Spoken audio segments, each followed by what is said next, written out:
And we're live. Welcome to the All Balls No Filter podcast, live from the cabin kitchen. I'm Zach. He's Brad. Hi there. And behind the scenes, we have a man that single-handedly keeps the filet-o-fish on the McDonald's menu because he can't stop buying them. It's researcher Carl. Oh, God. Filet-o-fish is something I've never, ever tasted in my life, nor do I ever want to. That's just so wrong. Have you ever had one? No, I can't say I have, right? And for some reason, sorry, I've just knocked everything everywhere, so you might be able to hear me moving things about. I got a bit eccentric there. But for some reason with the filet-o-fish, there's just something about it. Like, I like fish fingers. I don't mind fish fingers. But I can't imagine it being much different to a fish finger. It's right weird, you know, because I think so much that goes into like a McDonald's burger. What a way to start a show. The McDonald's burger, right? I think there's so much in the bread because I've had, you know, on the new breakfast savers menu, they've got them just the sausage sandwich now. It's like £2, and it's basically sausage patty from your Egg McMuffin, but then like the bread from just a normal hamburger, and it's the weirdest thing I've had. Like it's just a weird taste, and I imagine that's what like the filet of fish is. It's like a crap messed up fish finger sandwich. I just don't get it. It should just be on thick white bread. Yeah, and do you know what, right? I think they've just done a double one as well, like as a secret menu thing they did. I think they did a double one as well. But yeah, the filet-o-fish. What a way to start, eh? Yeah, you can't beat it, eh? How are you doing, mate? Anyway, how are you? I'm all right, mate. I'm all right. Yes, not doing too bad. And yourself? Yeah, man, I'm good, thanks. I'm happy to be back. It's I'm really looking forward to my Tuesday evening records. I must admit, there's something that I am looking forward to getting into. But what do we have in store for today's show? The off season is here. Brad, take it away. The off-season is here for our show today then. We're going to touch on the headlines, of course, that have occurred this past week, as always. And we'll be starting off our off-season programme. So we're going to be looking at the franchise tags or any potential franchise tags that we're expecting to see ahead of the free agency frenzy. And the combine started this week. So we'll visit Indianapolis and get any stories that are developing there. And officially, for the first time, as announced last week, our I Can't Speyk segment. So along with our weekly All of the Balls, we're going to be visiting Rugby League a little bit more regular. But I think if we probably get straight into those news headlines, we probably need to begin really with the sad news coming out of Indiana in the town of New Albany. So obviously, you know, if you're in tune with the NFL and you follow on socials and things like that, you'll have seen the sad news of Rondale Moore, Vikings receiver, at the age of 25, I believe.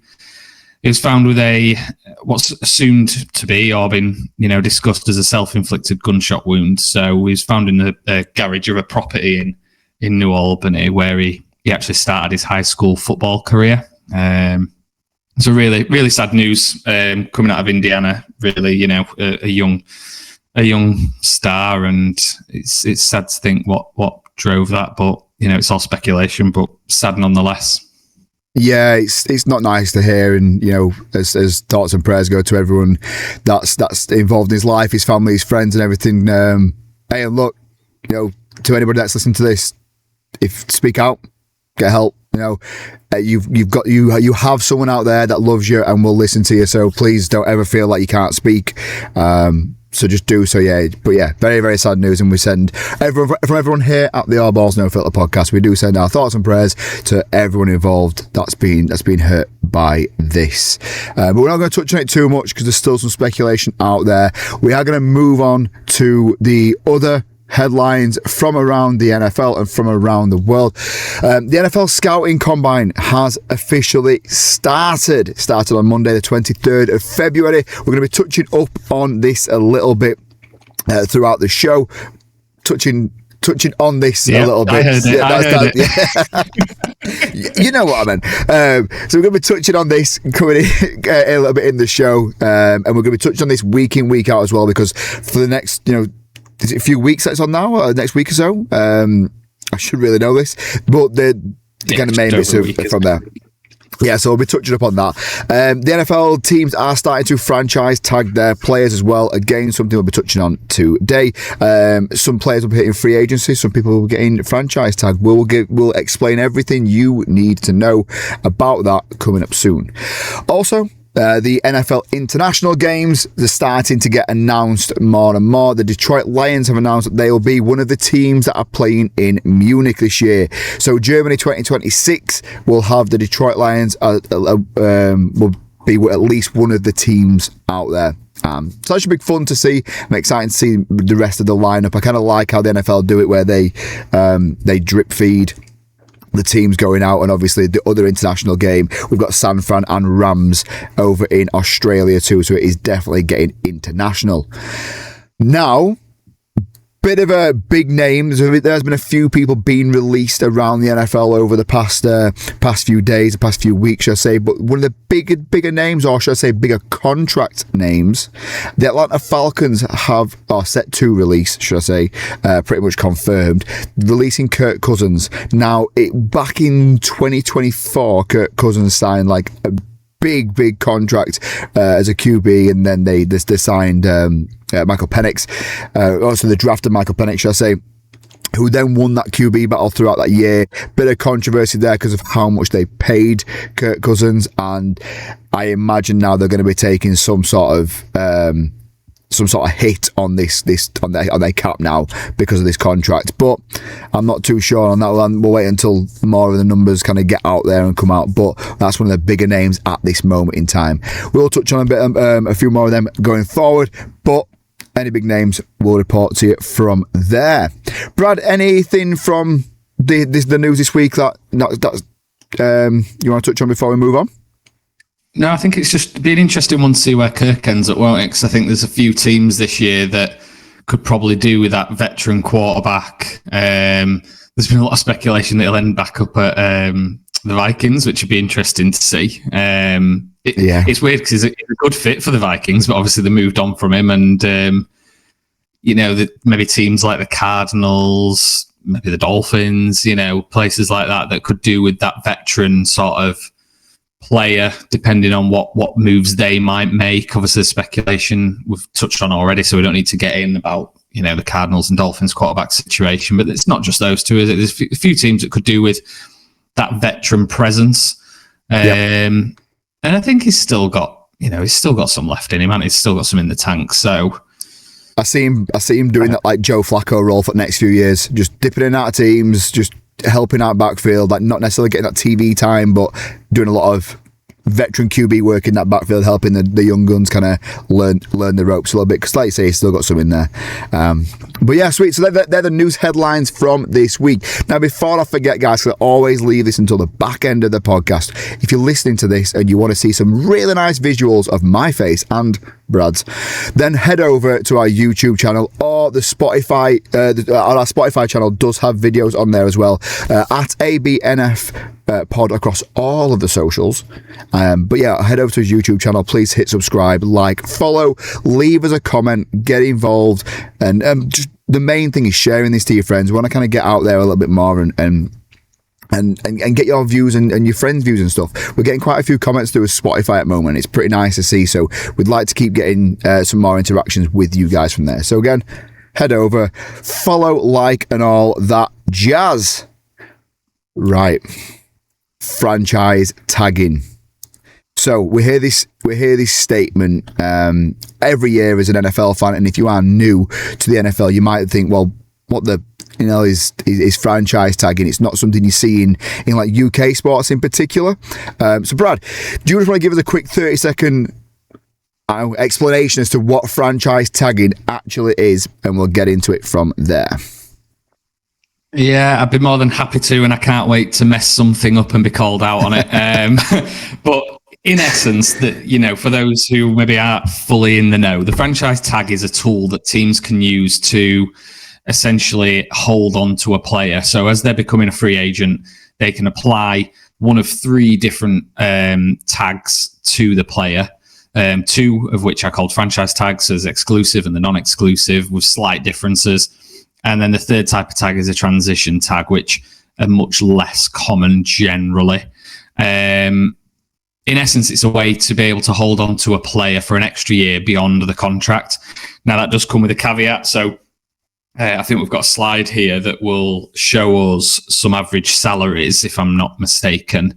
Yep. And this is the caveat to it, really, because otherwise, you've got a good player and we'll just franchise tag him and pay him $2 million. It don't work like that. So in essence, each position has a franchise tag salary, and for the exclusive and non-exclusive franchise tag, that's based off the top 5 salaries at that position. So if it's quarterback, for example, the 5 quarterbacks with the highest annual average salary, it's an average of that. And that's what that player will get. So if you've got, a really good quarterback who's had a great year and you want to carry that on, but maybe you're not thinking is worth that top end, 47, nearly $50 million, or you don't have that salary cap space, then you might not use that tag. You might need to try and negotiate. But it's a bit of a bargaining chip. As I say, there's 3 different types, and the exclusive and non-exclusive basically the same. It just allows or disallows negotiations, and there's then a penalty if they decline to teams decline to match it, and there's picks trading. We won't go fully into it, but that's the franchise tags in a nutshell, really. They never really do anything easy, do they? They can never just it's a contract extension. No, it's just something, and each team can only do one franchise tag per year. I'm right in thinking, right? So you have to choose wisely with who you're franchise tagging for that season, correct? So if you sign so you've got you've got a choice between an exclusive and a non-exclusive, and then plus you can use the transition tag. So just to sort of, the transition tag's a bit more different than the other two, because you can negotiate and you can match offers. There's no draft pick compensation, but the flip to that is the average salary of the top 10 salaries. Right. So you're then lowering that salary, but you've got a bigger risk, because when you're negotiating, you don't get any compensation. So there's a bigger risk in that one. Yeah, so there's a couple of big names out there, 2 in particular that strike out to us that are expected to be franchise tag. One of them in the news more than the other. The biggest one out of them 2, I should say the one more confirmed, is the Kyle Pitts news. They're set to pretty much, they're pretty much confirmed that they are going to be franchise tagging Kyle Pitts going into next year's season, as well as there have been heavy rumours that George Pickens at the Cowboys will also be franchise tagged. Kyle Pitts, for me, is definite one of them ones where, I think he hadn't shown that potential what he came out of college to have, and he came out of college as this next big stud of a tight end. And I don't think he's lived up to his name just yet, but he has shown them glimpses of greatness. I say greatness, just really good plays. So I think that's probably a wise decision from their side of things. I'm still not sure if it's a dead cert that is still there next year. There's 2 parts to this one, I think, because you saw quite a lot of talk of Kyle Pitts being at other teams, and there's definitely, I think, that interest there as him as a tight end. He's clearly got the athleticism to do something special. It's just not converted. Now, I think what's probably happening is the Falcons are probably looking at this as, right, we've brought in Stefanski. He's had some success with Njoku and things. So can he replicate that? Obviously, it's a different type of tight end, but can he replicate that with Pitts? Let's give it a year and see. And if not, then we'll move on, or we might trade him at the deadline, or it just gives you that bit of capital to play with. And I think that's probably a little bit of what it's to do with, but I think it'll be an interesting one. I think the Pickens one's a really good, obvious one to do. He's performed really well, and Dallas had some really strong moments. They were a good side last year. They just fell short of it. They're getting that 5-star wide receivers without having to pay 2 5-star wide receivers, so that 1 extra year out there, because they've already got CD Lamb, which are the paying as such. George Pickens, after the year that he's just had, will be wanting it'll be Cincinnati Bengals 2.0, if you ask me, with the Higgins and Jamar Chase kind of situation where both people what are paying, they've paid him both. It hasn't worked out for him. With this, Dallas have got 1 extra year of chucking it into Pickens and seeing what next year brings out. Maybe get something for one of them throughout the year, picked wise in a trade. So I think it's a no-brainer for me. If they can do it, they can do it. I think it's a no-brainer. There is a couple more rumoured players that just talked about a moment. The Ravens in particular are rumoured to be tagging or considering tagging Tyler Linderbaum, their centre. Now, we had a comment on our Spotify of a good friend of ours called Keelan, who was a big Ravens fan, and he was like, I'm begging, if anyone from the Ravens organisation is watching this, I beg you, please. Like, we need to build a line around this guy. So the Ravens fans want it. Whether the Ravens do it or not, I don't know. Only time will tell. And as well, the Jets are rumoured to be tagging, or considering tagging, should I say, Breece Hall. Now, for me, I think that's a relationship that needs to part separate ways. I just don't think it's worked over the past couple of years. But it is the Jets. You could say that about many Jets players, couldn't you? Like, are they hoping just, they can't expect, I think the difficult thing they've got there is they can't expect to put Glenn in charge and then, there's strong speculation that he could lose his job within the year, but they're stuck by him. And they can't then say, all right, we're going to stick by you, but we're going to get rid of some more top players, because they already did that last season. They already got rid of a couple. So I just can't see how they can then keep doing that. And I think, again, for the sake of a year, it's not, with it being a running back as well, it's not like it's breaking the bank, is it? You're looking at your top end sort of salaries on your line and your quarterback and your receiver. Actually, even all the way down to like linebackers up there with that sort of offensive line and defensive end sort of fees. But your running back is all the way down there outside of your kicker and punters, because no one cares about kickers or punters, researcher Cal.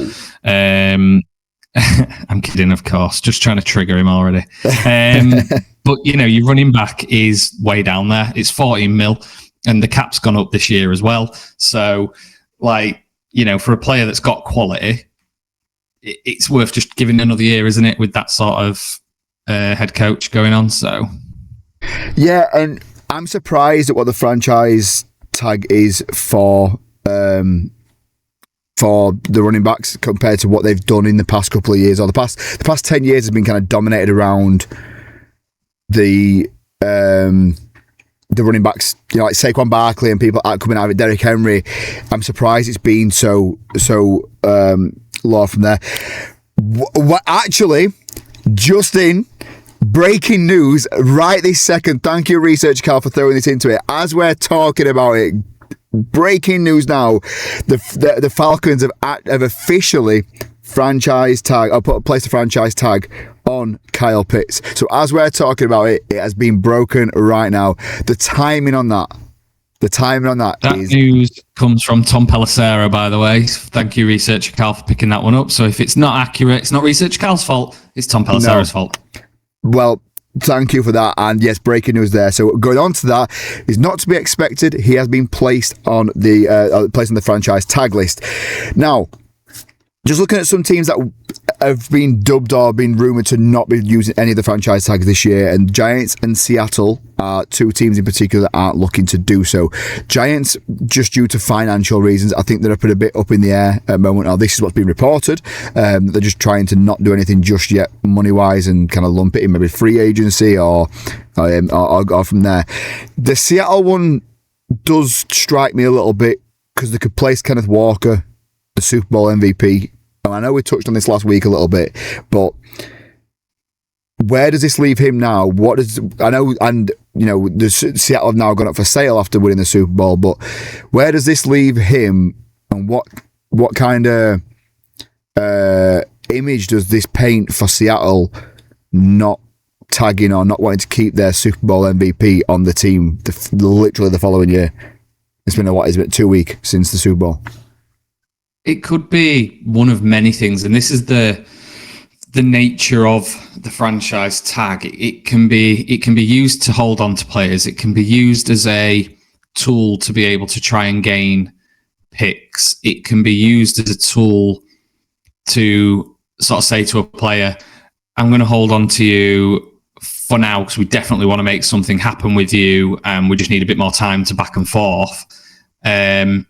but it can also be used, or not used rather, as a goodwill gesture as well, and just say, look, see what you can get. Fine, we want to give you that opportunity, but look at the season you've had with us. You've won the Super Bowl MVP with us. Yeah. We're going to run it. We want to run it back with you, but we appreciate you and we want to give it a go.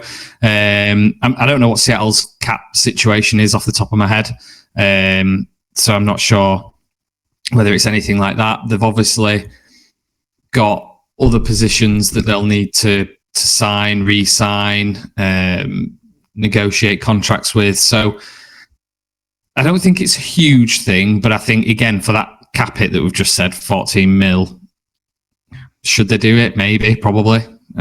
So it's probably surprising how many Super Bowl MVPs have then reached free agency the very next week. That'd have been a nice. That'd have been a nice Carl's conundrum, wouldn't it? So yeah, I'm a bit shocked. I'm not going to lie, but I do agree with the kind of a go get paid, mate. We're not going to pay you. Would rather you go get paid and actually enjoy the money or kind of stay with us. Research calculating now per Sport Rack, should I say, Seattle still have the 6th highest cap space. So they've got the money there. So it's surprising. I don't think there's many more running backs on the market that they could get in that's going to do much better. But hey, look, they must know something we don't. Just before we move on to the next section, mate, just a quick question regarding franchise tag itself. I don't know if it's just me this year or what, but do you think teams are moving away from franchise tagging as often?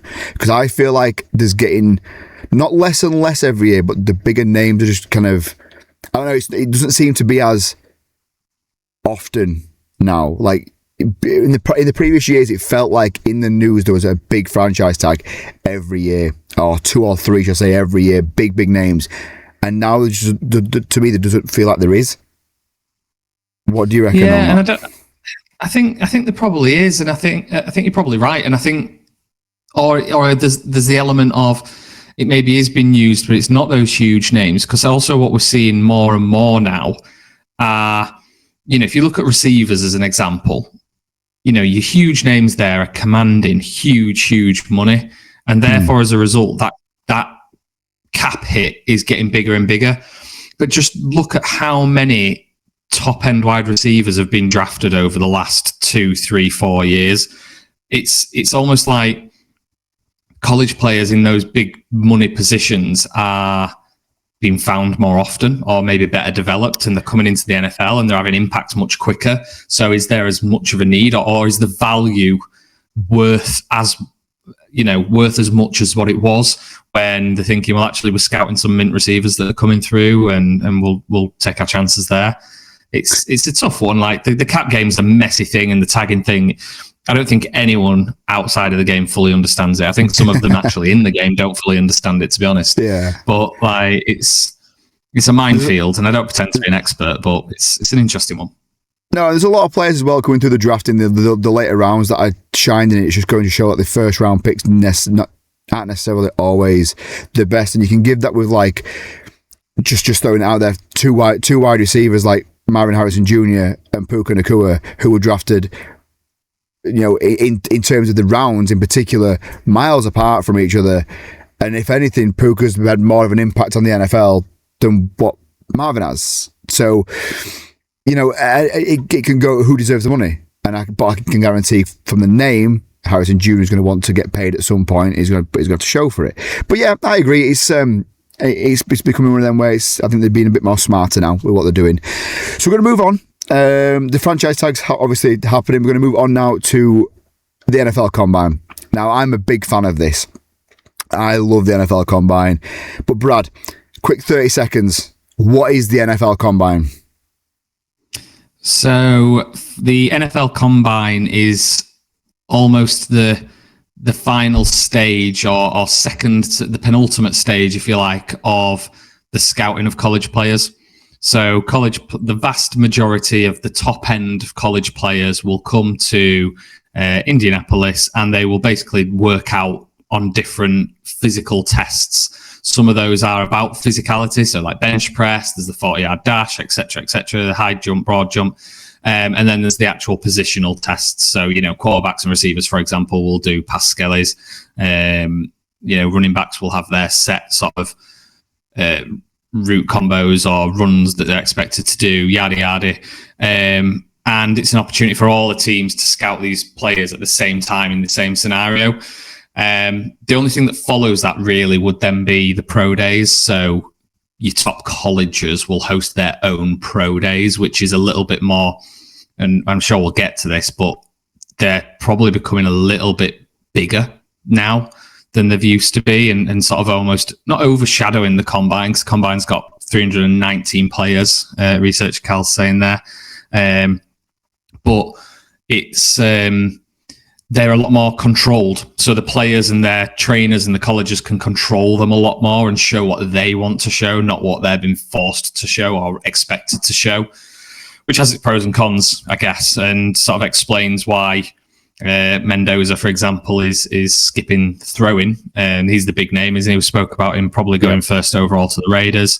And he's skipped the throwing practice, and he's going to show that at his pro day instead. And it sort of suggests two things. It's confidence that he doesn't need to throw it in the combine, but the big thing for me, and it's becoming more common, is that in the combine they're throwing to players that they've not necessarily got a relationship with, so it can make them look worse than they potentially are. Whereas, as I was talking about that control, they're throwing to players who they know and they've worked out with. That's it. We've seen, for people that don't know, in this first-time listing, myself and Brad both coach over in the UK, coach football in the UK. And when we get a new QB or a new wide receiver that come and join the team, getting that chemistry and that build-up between, it doesn't matter how good they are, getting that chemistry and build-up between their counterpart, if it's a new QB, getting that chemistry with all the receivers, or if it's a new receiver, getting the chemistry with the QB, knowing where they're going to be, how fast they're going to be. If you can look at a player running, is he running at full pace? As a QB, you need to know this. If you're doing it at your pro day against with receivers that you've played 3 or 4 years with, 3 or 4 seasons with, you know where they're going to be. It can come down to a minor thing can be a major thing in the combine, where if Mendoza, for instance, is throwing a ball and it's an absolute diamond, the receiver drops it, that can be marked against Mendoza. And this is the kind of grey area that comes around it. Now, I've got a list here, right, Brad? I just want to quickly just touch on this before we move on to some of the big names in the combine. I've got a list here of other QBs, or other notable QBs that didn't throw at the combine and waited for the pro day more than anything else. Now, Cam Ward last year and Shadur Sanders were two of the big names from last year that didn't really throw, or didn't throw at the NFL combine. Look at where they are now, drafted first and then drafted in the 5th round.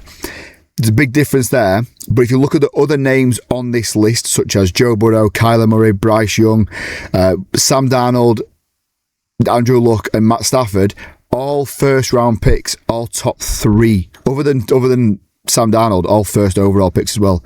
So do you think it's more of a common, like you say, it's a bit more common trend now, where it's, if you kind of know you're backing yourself, you're confident? Is it confidence or is it cocky? Like, which one does it go? I think it's smart, to be honest. I think if you're widely expected to be the first overall pick, and I think even when Darnold went, there was talks about whether it would be him or Baker. And I think if you're widely expected to be the first overall pick, I think throwing at the combine or other bits such as that can only potentially hurt your stock. If you're already expected to be the first, then you can't become super first, can you? So, whereas you could negatively impact your stock, as people refer to it. So I don't know if it's necessarily cockiness. I guess there's an element of confidence to it, but these people have got, they're not just kids at college like we, understand them, like, some random lads coming out of third year university. It's not that. They're athletes. They're only at college. I'm really like stereotyping here. They're at college to get into the NFL. That's why they're there as an athlete, as an NFL athlete. A football athlete, to get drafted in the NFL. So these top end players will have teams around them. They'll have marketing teams. They'll have management teams, and it will be there on their guidance. And obviously, it works. And as well, like if it did come across as negative stock, maybe not as bad as like the Shadur Sanders look, because that was a real extreme one, but not throwing you could get looked away from that first overall pick. And you got to remember, 9 times out of 10, the first overall pick is usually the worst team, unless they've traded that pick away. So, do you want to bring your stock down and see going more mid rounds to go to a more established team that could, get a new QB? It's all games, but yeah. So just a quick one there is some more noticeable ones on the screen. Again, guys, head over to our Spotify or our YouTube page to come and see these lovely visuals. But yeah, some more noticeable names there. Just touching on some of the bigger names within the draft itself. Obviously, Mendoza is the big name, expected to go 101. There's a lot of hype getting built up around the speed of a guy called Jeremiah Love, who's expected to be around the 4.3 average, 4.3 in the 40-yard dash, which is fast. This guy in college as well was electric to watch. I remember seeing him on the Pat McAfee show quite a few times, just showing the highlights. He was electric to watch through there. So that's a name that we're definitely going to be keeping an eye on. And again, with the combine, it's not just a 1-2 day thing. We'll be keeping you updated throughout the course of this happening here. Now, there is a few big defensive names as well. The defensive tackle class is getting some kind of big attention when it comes down to this draft this year. A guy out of Clemson called Peter Woods, who's showing he's a strong guy, but also really athletic. And you see more of like the defensive linemen as such coming out being more and more athletic than just glorified tight ends, really. Like really strong tight ends. Caden McDonald out of Ohio State and Caleb Banks from Florida as well. Caleb Banks, out of the 3 names there, the one who got the most concerns just due to injuries in the past. But other than that, them 3 are the big 3 names in the combine so far for the defensive side of things. Few names on the offense side of things. We've got Jeremiah Love, as mentioned before, running back from Notre Dame. Garrett Nussmeier, QB from Louisiana, LSU. I will get that right. Yeah. Cade Klubnik as well, QB from Clemson, and Malik Benson, who was a wide receiver from Oregon. Now, we're going to get into the draft a bit in later episodes. I love the draft, but this year for me, there seems to be a nice balance of players. Normally, you'll find with draft classes, there'll be it's a QB draft class, it's a running back draft class, it's a defensive draft class. This year seems to be other than like Mendoza, who's like the QB. The other QBs seem to be all right, nothing major, but I feel like a lot of the players are. There's no massively standouts this year. There just seems to be like a lot of all right players, but I don't know how that goes this year. I'm sure we'll see with the scouting combine and stuff going into it. But there are a few of the big names anyway. Mate, anything from you that stood out combine wise, or I know it's only just started as such. So yeah, no, I think it's a difficult one because of the timing it being on through the week and. I tend to, like you, I know we spoke about it off the mic, tend to just pick up more of the highlights towards the back end, I'll be honest. And so it'll be interesting to see how these players do perform. I'm always quite intrigued, and I guess it maybe lends itself more to the draft, but the number of players from the different schools or colleges, whatever you want to refer to them as, that are there. So even just thinking of that list that you just read out there, I think there was like 2 or 3 names from Clemson.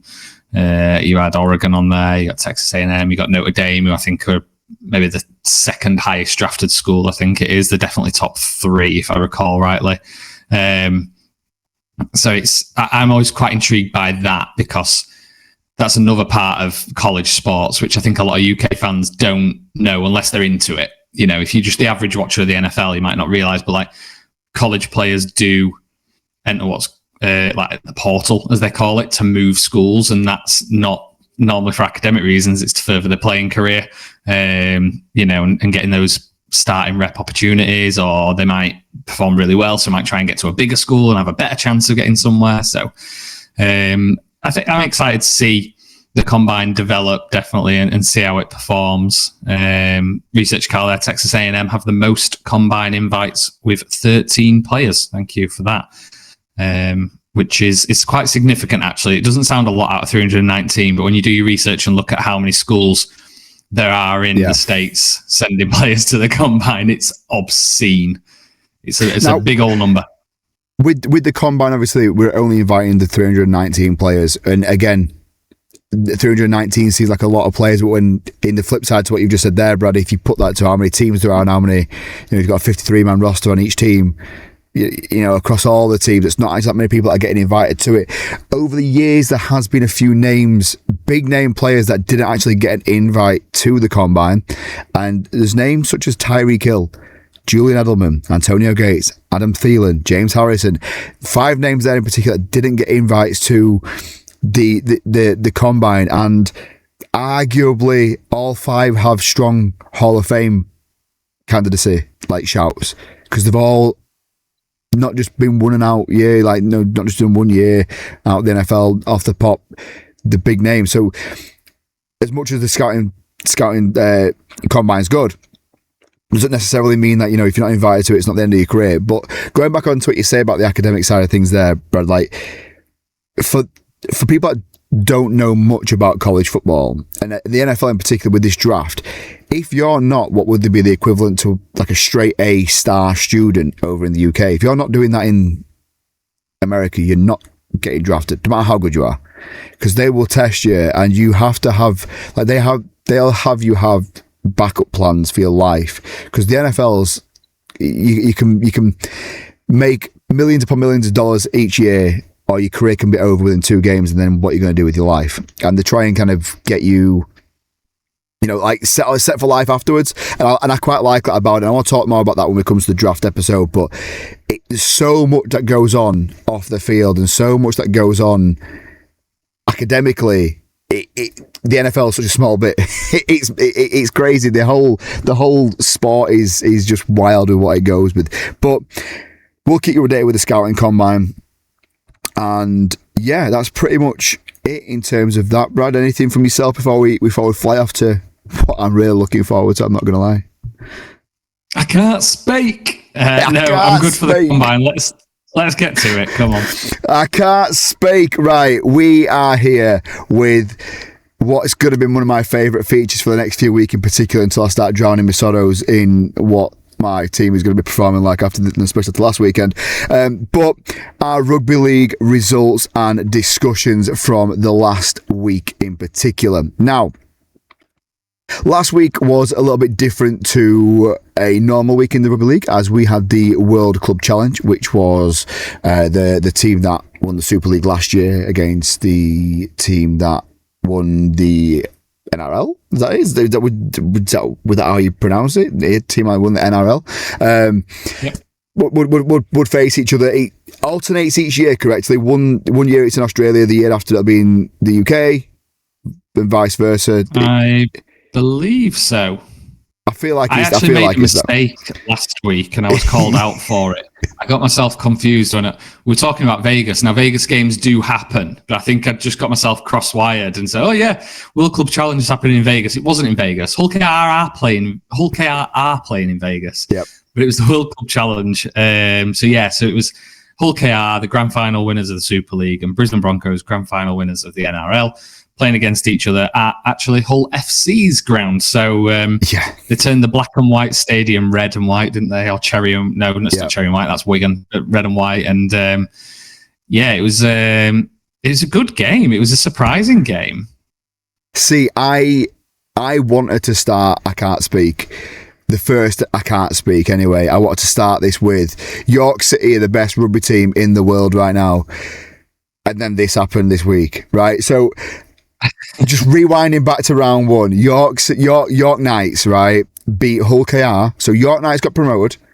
Hull KR won the Super League last year, and York beat them in round 1. And my camera's froze as well. And I'm now thinking to myself, right.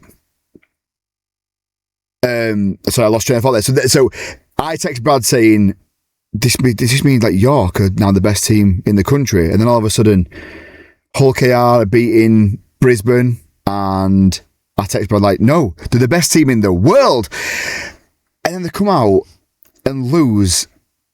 Don't just lose small amount either. They get absolutely battered by Leeds Rhinos. We're going to get into some scores in a little bit. Let's talk about the World Club Challenge. What did you think of the game, Brad? It was a weird one. I didn't expect Hull, to be honest. I didn't expect them to win, for starters. But I didn't expect them to take the sort of lead that they did against Brisbane. And then, that late comeback where you thought, right, is this where that Australian quality is going to shine through? And really, typically, again, if you're not a rugby league fan, the Aussies are typically seen as the better players, the better league, the stronger league in terms of quality. And you'd be thinking, right, Brisbane are going to do this. They're going to come back and they're going to win it, but they didn't. Like Hull KR, they held on, and a deserved win, to be fair. But I think that means we're now actually, despite me just saying that about Australian being arguably better, I think we've won the World Club Challenge 3 on the bounce now, actually. Have we? With 3 different sides as well. Yeah. I'm sure it's 3 different sides. So I've not got this research in front of me. I'm sure Cal's going to get to it. But if I remember rightly, we've got Hull KR, we've got Saints and Wigan, I think, are the last 3 years winners of the World Club Challenge. I'm probably going to get shot, and I just took a spin at that, but I'm almost certain I've seen that. So yeah, it's a big win for UK rugby, really. 100%. Like, Australian rugby is always seen as like the most prestigious, like the top level. If you're playing in the Super League, you kind of want to get that contract to go play out in Australia. You want the nice weather. It's a lot more bigger money out there. Like, the Australian rugby is like football in the UK, like soccer in the UK. Like, that's where the money is. If you play in the bigger stadiums, or they're selling out a lot more and things like that. Now, it was a good game, but it had its controversy around the one player that, in my opinion, shouldn't have been on that field, and that's a man called Mikey Lewis. Now, I would love to know what your view is on this, and because I don't like the guy. And I don't like how his presence is on the field. I think he's a great, I'm going to put it out there, he's a great rugby player. I don't like his presence on the field. I don't like his attitude on the field. And I think he's dirty. And what he did the week before, when he's playing against York, and he's flying his leg out, and he's deliberately going to what looks like trip, but then ends up kicking a York player. I don't think he should have been allowed to be playing that game. And I think the only reason he didn't get banned, I think if it's anybody else that's not as good quality player as him, they get banned. And I don't like that, to think that. What's your view on it, mate? I think by the letter of the law, it should be a red card, and I think it's meant to be a 2-game ban for tripping. Again, don't hold me to that, but I'm sure that's what I was sort of reading quite a lot on Twitter, that's what it should have been. And it did go to is it the tribunal or whatever they call it? It goes to the disciplinary panel, and obviously they deemed it not a ban. And like, there's just that cynicism there, isn't there? That they wanted Mikey Lewis, arguably one of the best players in the British game, playing on the grand stage of the sport. It's like Kansas City going to the Super Bowl and Patrick Mahomes getting suspended the game before. It's like that sort of level. So I understand why they'd want that, but for me, if that's what you want and you want to protect yourself against it, then just change the ruling so that your bans are just for domestic competition and be done with it. And then you don't have to try and hide the corruption that we all are pretty much guaranteed happens in rugby league. Another reason for it frustrating a lot of people, and it maybe not been the best run organisation in the world, but it shouldn't have been on the field. I can't speak. No. He shouldn't have been on the field. I can't speak. Get him off, ref. And I fully agree. Like, there needs to be some level of consistency about it. And if that had been the other way around, if that had been a player from Brisbane that we'd have seen do that the week before, and then they were playing, there'd have been uproar. And I don't know. I don't like it. I don't like it. I don't like him. You did a really good analogy there, like comparing Mikey Lewis to Patrick Mahomes, because they're both grade A toilets, and like they're just matching when it comes down to it. So yeah, no, I agree, mate. I don't think he should be on that field. Moving on to the rest of the scores for the week. Now, one score here really shines out to me, and I'm going to purposely leave it out because I want to talk about this a bit more because it's a bit of an underdog story. But Leeds Rhinos and York, a bit of a blowout there, 46-14. Score kind of says it all. Nice close one though for over up on the west side of the country. St Helens and Lee Leopards 2-point game. Exciting game. Watched a bit of the highlights on that. Exciting game from there. Love a close game. Always nice when it comes down to a wire. The next game, Toulouse, Castleford Tigers. Something I'm going to touch on here. And if you are listening to the pod, again, we might focus more on the Cast Tigers games because it's a thing that's close to mine and Brad's hearts. I'm not going to lie. But this game, absolute shambles if Cast keep playing the way that they played against Toulouse this week. It's going to be a very, very long year. But Toulouse looked good. That fullback of Toulouse, what's his name again? He's got a double barrel surname.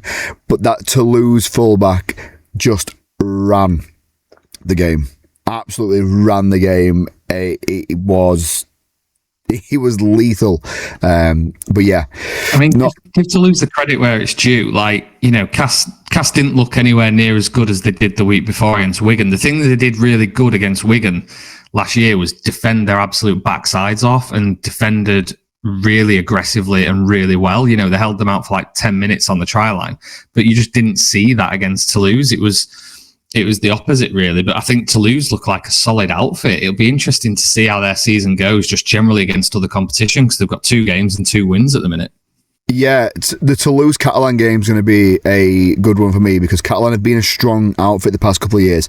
And I purposely missed out the first game on this list for a reason, but it'd be nice to see that French derby because they have been quite strong and Toulouse are looking that stronger of the 2 French teams at this moment in time. But looking out at the Wigan Warriors Hull FC game, bit of a surprising result there for me because Hull, again, normally a good defensive pack. 34-6 is not what you're kind of expecting to see when it comes down to it. I know they've just lost Will Price as well. He's out with an ACL injury. It feels like we talk about the NFL here with 2 ACLs in 2 weeks, but he's out for the remainder of this season. So I wish him a speedy recovery, and that's not nice to see. A big result there for Wigan. I'm not going to lie. It's I think they not struggled against Cast, but they struggled for 3/4 of the game against Cast to put points on the board. As you know, a big number of points, and they just kind of scored towards that back end quite a bit. But 34-6 is a big result to be putting up against that whole team. Last game second last game would be the Huddersfield Giants and Wakey Trinity, or Wakey Wildcats. 18-16 to Wakey there. Now Wakey, a bit of a bounce back.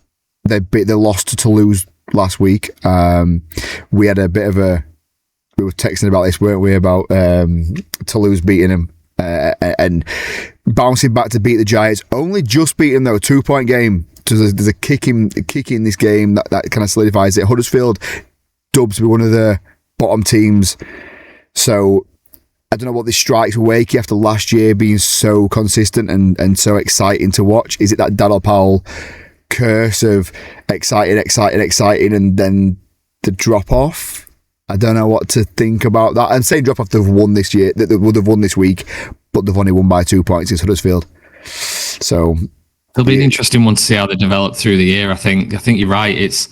I was really shocked last week against Toulouse, but it was like, all right, it's week 1. It could be a surprise, you know.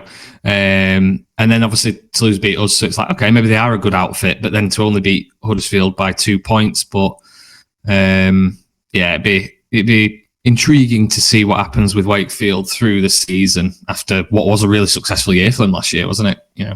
Yeah, it was. They did really well, and they were unlucky to not progress further than what they did, to be fair. But the last result of the week is the big underdog shock story for me, and that's Bradford Bulls and Catalan Dragons. Bradford Bulls beating Catalan 28-10. Now, I spoke briefly a minute ago regarding like Catalan being kind of a decent team for the past couple of years. I mean, Bradford have, again, a newly promoted team into the Super League.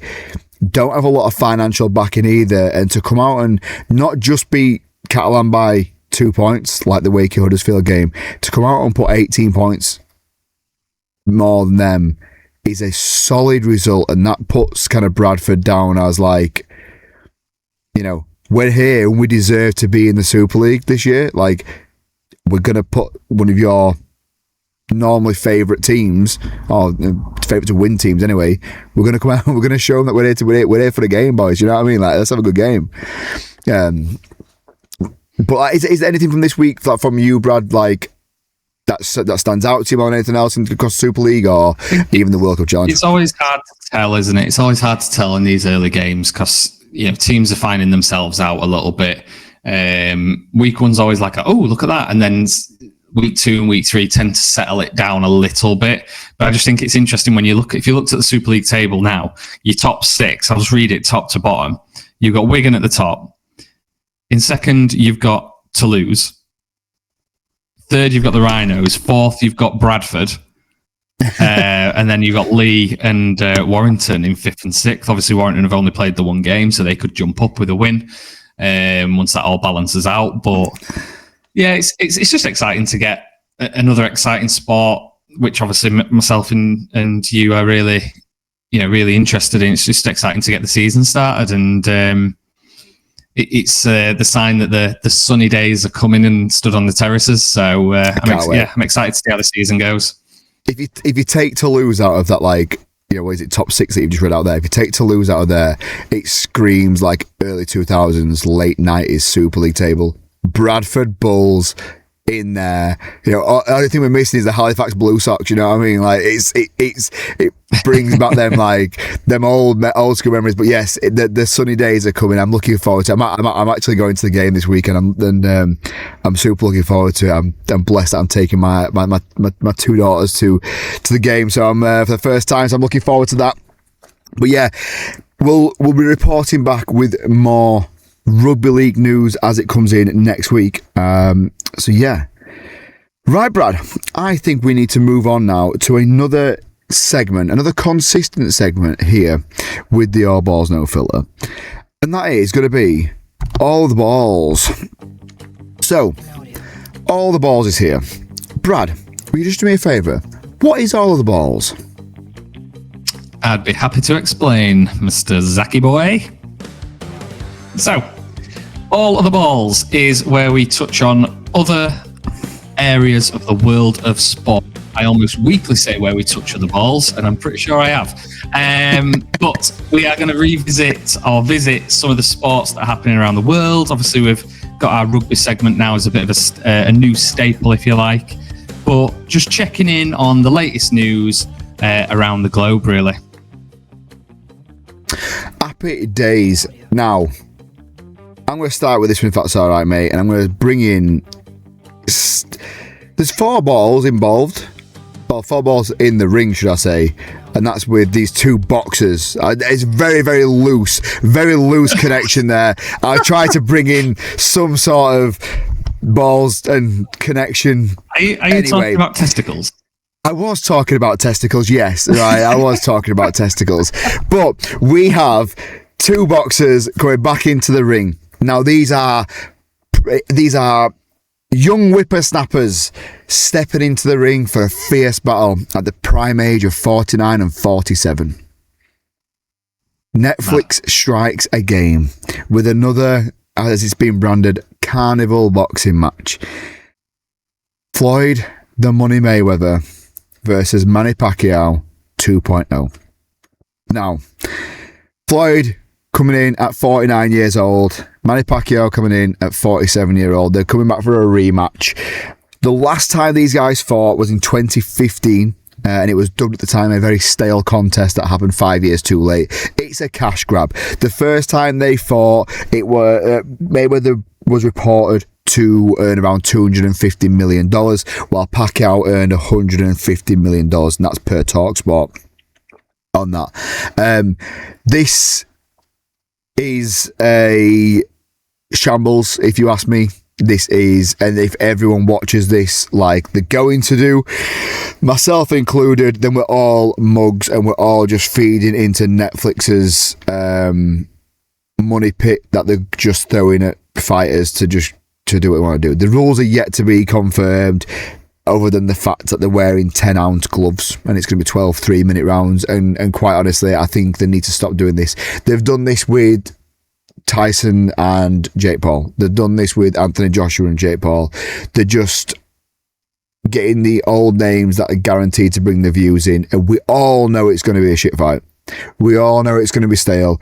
We all know it's going to be nowhere near as exciting as what it should have been back in 2010 or 2000s or whenever. It's just not going to be good. The probably one bonus of it is that it's being held at one of the coolest venues in the world, which is the Sphere in Vegas.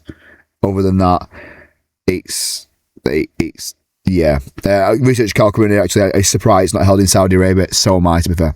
But I think they're even looking at this fight and going, yeah, I don't want this at Riyadh season. Like, no, I'm all right, so we'll have to get, fit boxers in. I just remember like being, God, how old would I have been? Like a 17-year-old kid working part-time, whilst at college, selling suits. And my boss at the time, he was an ex-professional boxer. Not big time or anything, but he had that as a career in his 20s for a little while. And I wasn't really into boxing at the time. I do enjoy watching a fight now and then. Now I don't pretend to be a massive avid fan of it, watching it all, but I'll watch the big fights generally. But I remember constantly going on about Mayweather and Pacquiao, like, this fight's got to happen. They were basically seen as the two top pound for pound fighters. And it was like, it's got to happen. And then it didn't until, like you said, then in 2015, it was just too little too late then. And I watched that match. I remember watching that fight. And will I watch this one? Yeah, I probably will. Will it bore me? Yeah, it probably will. It's just mad. And like, have you seen, slightly different but related, you're talking about obviously the old fighters and stuff on Netflix. Have you seen the Ronda Rousey MMA one?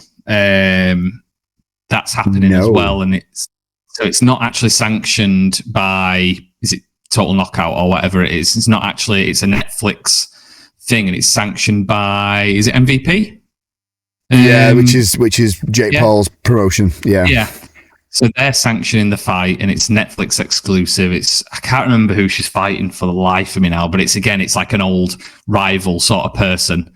It's getting silly. Like, it is. I know why they're doing it, but it's just silly.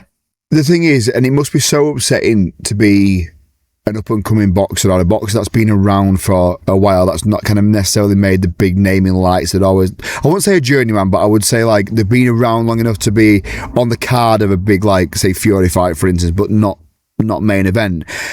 To see the likes of Misfits and MVP bringing these events, and because of their fan base through the likes of YouTube and the likes of everything else, and Netflix throwing the money into it, bringing in like all these views and earning all this money, like the Misfits fighters and the MVP fighters were really overpaid. And like Jake Paul, the guy's an absolute douchebag, but one thing he's always said is, if I'm going to book these fighters, I'm going to pay them fairly. Like, him and Dana White have always had this big kind of dispute about the payment side of things. But like, I feel like it must be a bit of a kick in teeth for these proper boxing fans that see the likes of Pacquiao, Mayweather, for instance, coming in, being like, these guys have done nothing for 5 years. They've just been spending all the money, and now they want a bit of a pension coming in at $200-300 million coming in. These guys here that have been fighting their asses off to try and get the name for themselves might earn 50 grand a fight, which is a lot of money. I'm not saying it's not a lot of money at all, but I just think, but then again, it's what brings the views in, and we're a sucker to the system, Brad. We're going to sit there and we're going to watch it. I'm the same as you. I would be more inclined to watch the big name fights. I'd be more inclined to watch them rather than week in, week out. And did fight like this, I'm going to come in and go, yeah, we'll watch it and play into the system. But I think I'm one of those, though, that would probably, it's going to be a late fight, isn't it? 'Cause it's in the States. I'll tell you now, I won't be watching it live. I'll be watching it like a 7 a.m., 8 a.m. when I wake up. But that's just me, for a fight like this. If it's a big fight, I'd do it. But I'm not. I don't think I'll be staying up until the early hours for this one. No, I agree. Right, well, that's my all of the balls. What about yourself, my man? What have you got for us this week?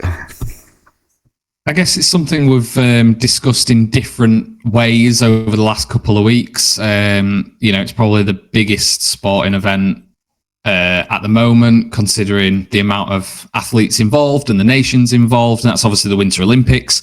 So that came to a conclusion. It actually ended up being Britain's most successful Winter Olympics ever. I think we finished 15th in total, but was it 3 golds? Was it? And 1 silver and 1 bronze, so a total of 5. So if you're not sure how the Olympics works, it's not, your rankings at the end isn't based on total medals, it's just purely based on golds. Then it's silvers as like a tiebreaker, etc., etc. So we came in 15th with those 3 golds, but really successful for GB, which we touched on last week. Your top end, then you've got Norway in first with 18 golds. You got the USA second with 12, and then the Netherlands and Italy both finishing on 10, but Netherlands getting that tiebreaker, taking them to third. Now, we've touched on a variety of stories from the Winter Olympics, and there's tons of them. But it's actually one I spotted just yesterday, actually, and I won't lie to you, it welled me up a little bit. So the USA won the ice hockey gold medal at the weekend, and it was, for them, that's like, it's a big thing, isn't it? That's a big medal that the USA team want to win. Now, the thing that got me emotional wasn't that the USA won, but one of the teammates, Johnny I want to pronounce it right, Goudreau, I think it is. Goudreau. It's a French spelling, apologies for that. So Johnny Goudreau was killed a little while back, not too long, but by a drunk driver. And at the end of the game, the team were all gathering together for their gold medal picture, and a couple of the skaters went off and they grabbed his kids and brought his 2 kids on to the ice, and had his jersey and laid that out in front of him, and they were part of their like official sort of gold medal winning picture. And I was like eyes full red, like sobbing mess, just looking at it. Just things with kids and stuff that just get me. So it really stood out to me, and again, love to his family, and best wishes to them, and a congratulations to the USA ice hockey team. But yeah, I just thought it was just a really beautiful gesture, and it just caught my eye. Definitely. I agree. Stuff like that always gets me. I'm a sucker for things like that, and respect is a big thing for me, and that's shows how much it meant to people. So but yeah, that's really nice to see, and congrats to USA, and congrats to GB on probably the most successful Winter Olympics that we've had. So yeah, that's good to see. That's good to have. So that was our all other balls for this week. We're now going to move on to a segment which I quite enjoy, my man, and we're going to do the stats that sound fake. So this week we're doing a NFL Combine stat. Okay, so if it's your first time listening, we've done this a few times now.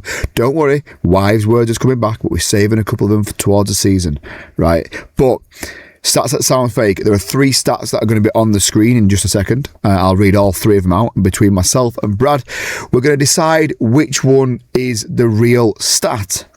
Now, we might both have different views on this, but we'll go from there. So, stats that sound fake.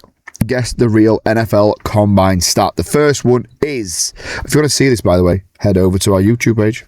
See it there. The first one is, the highest ever Wunderlich score at the Combine was recorded by a kicker. The highest ever Wunderlich score was at the Combine was recorded by a kicker. So if you're not sure what the Wunderlich score is, for people listening, it's the intelligence test. If I'm thinking rightly, Carl, if you can confirm, yeah.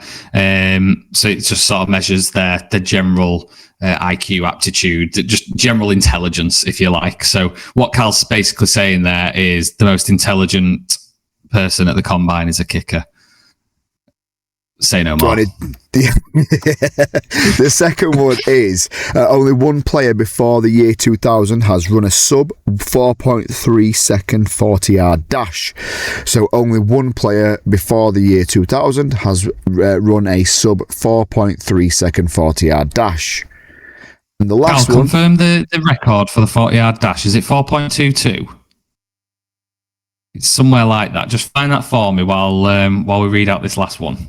And the last one is the NFL Scouting Combine has only ever been held in Indianapolis, in Indiana.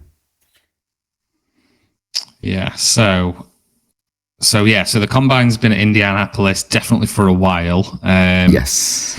Cal's confirmed that the 40-yard dash was 4.21. That's right. I think it was 4.22 a little while ago. It's been broken a few times over the last sort of decade, I think. Yeah. I feel like, but I'm just trying to think where it was before. And then obviously the most. Yeah. So for me, we know Research Cal personally. We feed him his biscuits when he's locked away in his cage.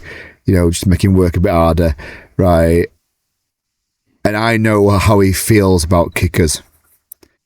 And that one, that's a Research Cal stat. Is that for me? Is that he walked around with that with pride. It wouldn't surprise me if he had it on a badge. That the kicker's got the highest score in a NFL combine. So you're saying you think that one's real?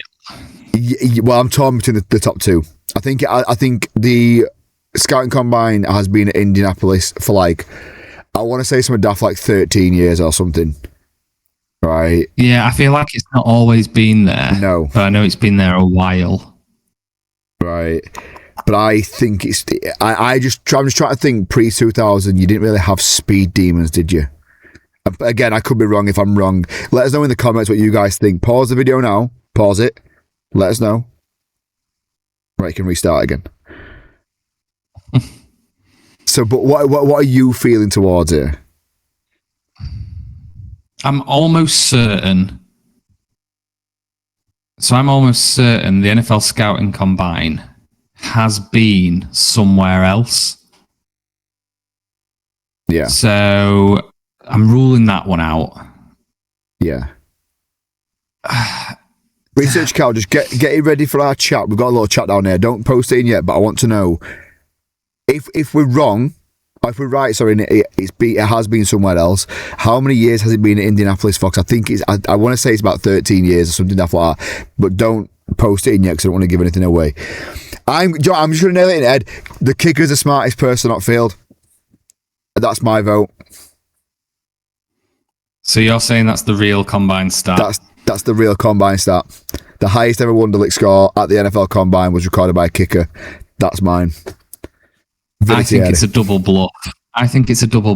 And I'm going to go only one player before 2000 has run a sub 4.3 because I just feel like athletes have become more athletic. Yeah. So Cal, let us know the true stat, the real stat for us. Let's see who we've got. Silent drum roll, just while Callum scrolls away, typing. Anytime. The real stat was B. Yeah. That's me, baby. Woo-hoo. Congrats. So Congrats. Only one player before 2000 has run a sub 4.3 second 40-yard dash, and the double bluff was wrong. I fell hook, line, and sinker for it. The person was, by the way, if you are interested, Rondell Mendez from Eastern Kentucky in 1999. Ran a 4.24, and the NFL Combine has been held at Indianapolis since 1987, so I was way out. Oh, wow. The highest ever Wonderlic score was by a punter. Technically, he kicks a ball, so he's a kicker. Not by position title, he's not, pal. Damn it. Fucking technicalities. Oh dear. Well, I enjoyed that bit. That's nice. That's stats that sound fake. I always enjoy them. Okay, right, mate. We're going to move on to our final part of the show, and that is Carl's Conundrum. So we have Carl's Conundrum from last week to do, and then going into next week's. So last week's Carl's Conundrum was in terms of annual value, which NFL player signed the biggest free agency contract in NFL history? And how fitting for this show, because the answer is now, well, going to be another free agent very, very soon, and that's Mr. Kirk Cousins. So yeah, last week's Carl's Conundrum, the answer is Kirk Cousins. So if you got involved with that, if you let us know and you sent us a message or commented anywhere, there's your answer. So thank you very much for getting involved. He's soon to be another free agent. See where he's going to go there. See what kind of wage he's going to get next time round. Right, Carl's Conundrum for this week, mate. So, your Carl's Conundrum is: which player holds the record for the most reps of the bench press at the NFL Scouting Combine with 51 reps? So which player holds the record for the most reps of the bench press at the NFL Scouting Combine with 51 reps? Let us know, guys. Comment, send us a message, do what you want to do. This is going to be put on the socials as well. Let us know what you think. Ask your friends as well. Get them to let us know what you think. Brad, anything pushing out to what positional wise? I ain't got a clue player wise, but positional wise, what you thinking? It's got to be like a big boy lineman or something, like a D end type sort of figure for me. I'm thinking I've got someone in mind. Yeah, I've got someone in mind, but I wouldn't put money on it. I would not put money on this one. No, same. Tough one, this one, but it'd be interesting to see who it is. So once again, which player holds the record for the most reps of the bench press at the NFL Scouting Combine with 51 reps? Do like that. I do like the fact that we've got an NFL Scouting one there. But yeah, so let us know, guys. Let us know everything from off that. Let us know what you think as well. Right, that brings us to it. Shorter show than normal. Liked it, but it's been fun. So guys, just do me a favour, if you have enjoyed this show, head over to all of our socials, easy enough to find, at ABNFpod, everywhere that you're on your socials. Hit us follow, hit us like, subscribe, things like that. We do post regular content on there. We will be posting our Carl's Conundrum, and then when we get close to the season, we'll be posting predictions on there as well. And I wouldn't mind getting some feedback off you guys.